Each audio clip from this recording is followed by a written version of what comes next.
नहीं तो अहीं क्या खामी होय। वैद्यराजोनी लाइन लागी गई।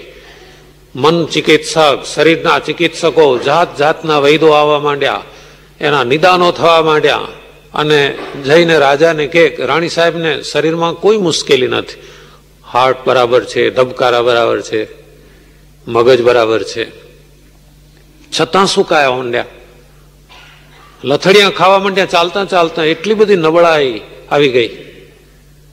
રાજાને એમ થયું આ શું કારણ છે। કોઈ બહુ અનુભવી માનસ ચિકિત્સક ને બોલાવ્યા। એને કહ્યું જરા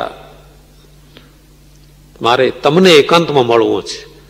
એટલે રાજાએ કહ્યું હા જરૂર। એના બધા અધિકારીઓ જતા રહ્યા। એટલે આ માનસ ચિકિત્સક કે છે નામદાર, તમે જે રાણી લાયા છો એ કયા રાજાની દીકરી છે? એટલે કે છે બસ બસ બસ બંધ કરો, એ આગળ પૂછવા જેવું નથી। ભાઈ મને તો કોણ જાણે કેમ લાગણી થઈ ગઈ।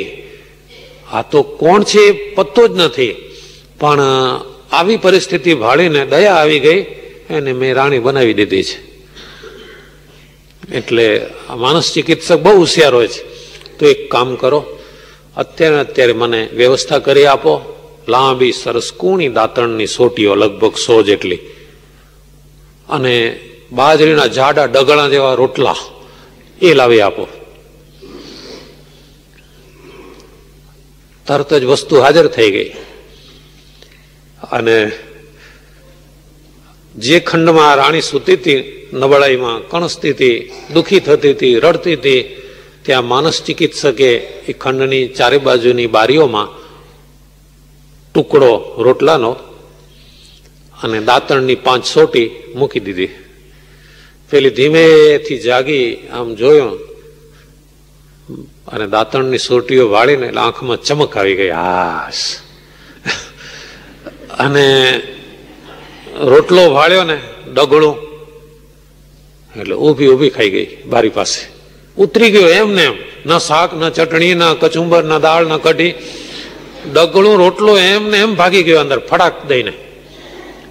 અને દાંતણની સોટી ઉપાડી બીજી બારીએ ગઈ, અરે વાહ વધુ ખુશ થઈ ગઈ। ત્રીજી બારીએ ગઈ, નાચવા માંડી ગઈ, અને લેજો મા બાપ કહીને દાંતણની સોટી બહાર ફેંકી। માનસ ચિકિત્સકે બીજે દિવસે પણ આ વ્યવસ્થા કરી, ત્રીજે દિવસે આ ગોઠવણ કરી, અઠવાડિયું થયું એટલે હતી એવી જ પાછી રૂષ્ટપુષ્ટ થઈ ગઈ। રાજા ખુશ થયો, માનસ ચિકિત્સકને કે તમારું બિલની વાત પછી, પણ તમારા આબરૂની વાત પેલી કરો। આને તો આ રીતે રાખશો તો જ રાજી રહેશે। એને દાંતણની સોટીને ડગળું રોટલો એ તમારા રાજમહેલના 36 ભોજન ને 32 વ્યંજન એમાં નહીં જીવી શકે, તો મારા રાજમહેલની આબરૂ બરબાદ થઈ જાય। તો એ તમે વિચારો નામદાર। અને નામદારને રીસ ચડીને ઉતરી જા નીચે જા, અને કાઢી મૂકી। હવે આ દ્રષ્ટાંતને આપણી સાથે ગોઠવીએ તો ભગવાન રાજાના રાજા છે, આપણો હાથ ઝાલીને કે છે આવો મારી જોડે, અને આપણો સ્વભાવ એ સોટીઓ વેચવાનો, આપણો સ્વભાવ એ રોટલાના ડગળા સ્વીકારવાનો।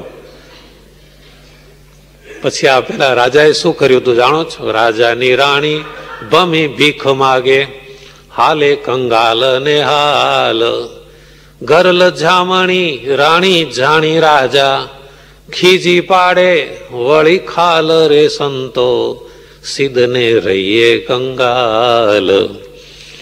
એને કાઢી મૂકી। એમ ભગવાન પણ જુએ કે આને મેં દુઃખી ભાળીને હાથ પકડ્યો કે આવો ભાઈ સુખી થા। ભગવાનનું સુખ, પરમાત્માના સ્વરૂપનું સુખ, પણ એ સુખનો આ ગ્રાહક નહીં। એટલે સ્વામિનારાયણ ભગવાન કહે છે કે એવો વિચાર કરવો કે સર્વધામના ધામી, સર્વધામના પતિ એવા ભગવાનને પામીને આ તુચ્છ વિષયના સુખમાં હું શું પ્રીતિ રાખું। આવી રીતે ભગવાનના મહિમાનો વિચાર કરે, અને વળી એમ વિચાર કરે ભગવાનની ભક્તિ કરતા કંઈ પણ જો ખોટ રહી જશે તો કદાચ ભગવાનના ધામમાં નહીં જવાય અને ભગવાન ઇન્દ્રલોક કે બ્રહ્મલોક કે ત્યાં મૂકશે તો અહીંના કરતા તો ત્યાં કરોડ ગણા વધારે સુખ છે. આવો વિચાર કરીને પણ એકવાર તો સંસારના તુચ્છ વિષય વાસનામાંથી નિર્લેપ થવું. આવી રીતે ભગવાનનો મહિમા જાણે એ વાસના રહિત થાય છે. અને પછી તો એને એવું થઈ જાય કે મને વાસના હતી જ નહીં, આ તો કંઈક ભ્રમ જેવું થઈ ગયેલું. અને આવી રીતનો ધર્મ એટલે કે વાસના રહિત થવાનો ઉપાય નિર્વાસનિક પુરુષ પાસેથી જ શીખાય છે.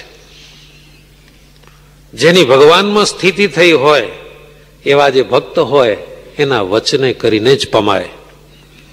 પણ ગ્રંથમાં લખી રાખ્યો હોય એ કામ નથી લાગતો. વાસના રહિત થવાના ઉપાય આપણા શાસ્ત્રોમાં છે જ, પણ એ કામ ના લાગે. કોઈ સાંભળીને એવી વાત કહેવા જાય તો પણ ફાવે નહીં. માટે એકાંતિકના ધર્મમાં સ્થિતિ થઈ હોય તે થકી જ એકાંતિકનો ધર્મ પમાય છે. ભૌતિક જ્ઞાન પણ પુસ્તકમાંથી નથી મળતું, એને પણ શીખવાડનાર કોઈ જોઈએ છે. તો આ તો આધ્યાત્મિક જ્ઞાન છે, ભગવાન સાથે જોડાવાની વાત છે. જે જોડાયો હોય એ જ આ લાઈન બતાવી શકે, બીજાનું કામ નહીં. એકલા શાસ્ત્રો વાંચે કોઈ નિષ્ણાત થઈ શકતો નથી.